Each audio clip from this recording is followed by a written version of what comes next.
がここにいるうちの本物のスクールスポーツのために行こうぜベイビーバン手の服には気をつけて、現実になることがありますからね。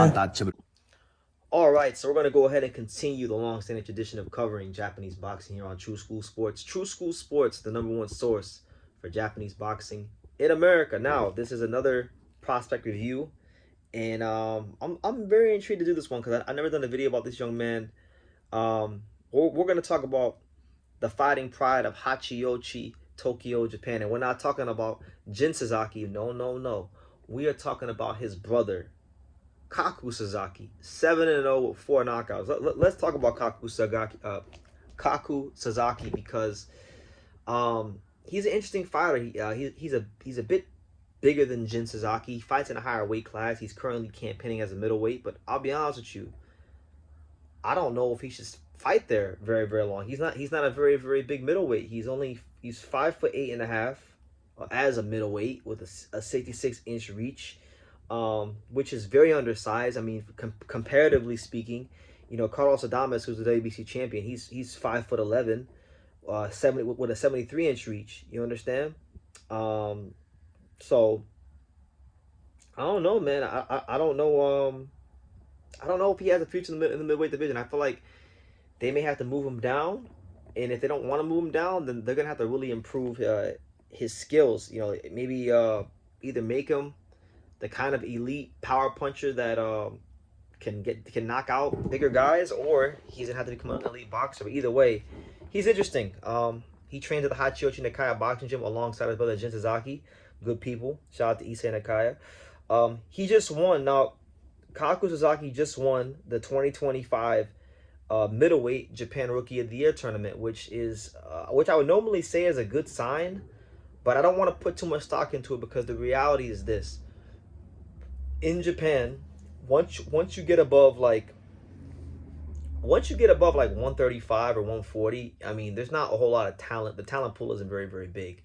Japanese fighters tend to dominate, you know, a lot of weight categories, you know, featherweight, super bantamweight, super flyweight, minimum weight. Like, those are the Japan weight classes. So it's a good accomplishment early in his career. He hasn't really fought anybody we're talking about yet, but he did win Rookie of the Year, so we'll give him his credit there.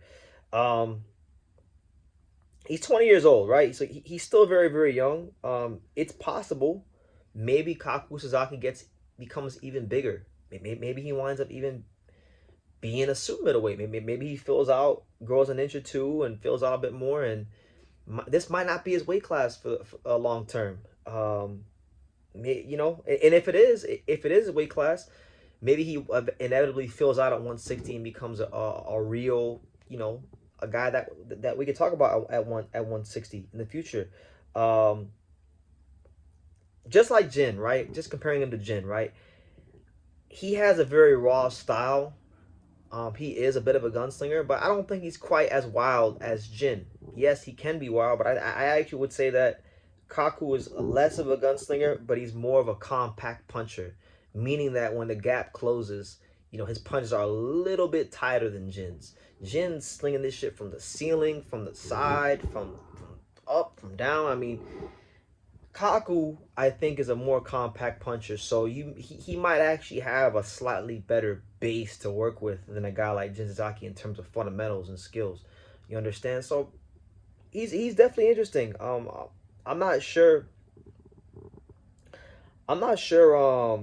like what the plan is for him, Kaku, but I'll tell you this, like, with all due respect to Japan, I love Japan. Everyone knows how much I love Japan. But if you're a middleweight, you need to go get some sparring in America. You need to come to America. You need to spar all the black 154 and 60 pounders you can find. You got to spar them. You know, and not just obviously not just anybody. You need to spar the Eastern Europeans, the black Americans, the Mexicans. He needs to get as many different looks as possible. And I would say this probably applies to him even more than even his brother Jin, because if you're gonna be a middleweight, you know, like I said, there's only but so much sparring you can get in Japan. You're gonna need to spar, get title work, and look. I know Jin Sasaki has been to the States before for sparring. I feel like he should have been in the States even more for sparring before he even fought a Brian Millman Jr., honestly. But I'll say is this. Kaku, I think, at an earlier stage of his career, needs to come to the States. And he needs to stay in the States as long as he can and spar as much as he can so he doesn't get put on a highlight reel like his brother Jin. Honestly, that's my honest assessment. But I like what I'm seeing. He's got that Bushido fighting spirit. I like the fact that he's a bit more, I wouldn't say much more, but a bit more of a compact puncher than Jin.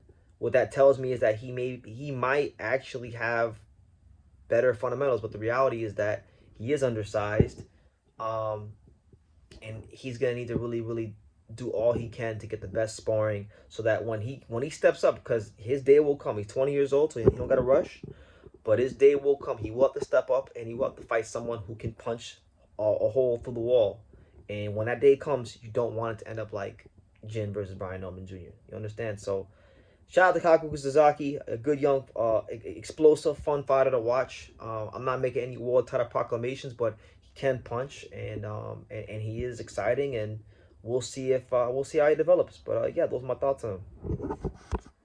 Thank you for watching True School Sports. Thank you for watching another video on the untouchable True School Sports empire, the home of boxing. We're on the road to 100,000 subscribers, guys. So help us keep being great. Help us keep pushing out that real boxing content for the fine folks all around the world. And make sure you jab, you hook, you Mike Tyson, you Mayweather that subscribe button. Pops, show them how do they gotta hit the subscribe button. Pop, pop, pop.